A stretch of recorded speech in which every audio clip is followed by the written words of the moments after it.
दोन्ही शिवसेना जोडण्याची वेळ आलेली आहे असं मोठं विधान शिवसेनेचे मंत्री संजय शिरसाट यांनी केलंय।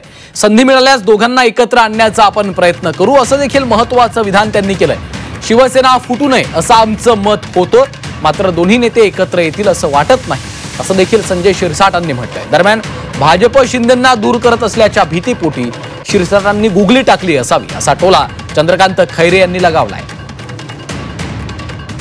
आता दोन्ही शिवसेना एकत्र करण्याची वेळ आलेली आहे, दोघांना जोडण्याची वेळ आलेली आहे असं मोठं विधान मंत्री संजय शिरसाट यांनी केलेलं आहे।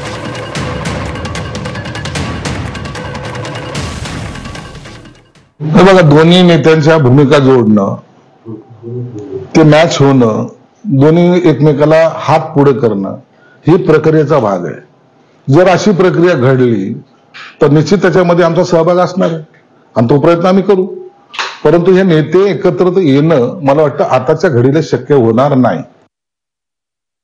दोन्ही नेते एकत्र किंवा दोन्ही सेना एकत्र करण्याचा जो प्रयत्न ते करतायत, मग आधी का नाही केला? सुरुवातीला त्यांनी केलं पाहिजे होतं, सुरुवातीला फुटायलाच नाही पाहिजे होता। आता ते एकनाथ शिंदे साहेबांना थोडंसं बाजूला करण्याचा प्रयत्न भारतीय जनता पार्टी करत असेल तर यांना असं वाटतं की आता पण जुनी ओरिजिनल शिवसेना आणि आपली शिवसेना एकत्र झाली पाहिजे असं बऱ्याच कार्यकर्त्यांचं, आमदारांचं म्हणणं असेल तर एखाद्या वेळेस हे म्हणून त्यांनी ही गुगली टाकली असेल।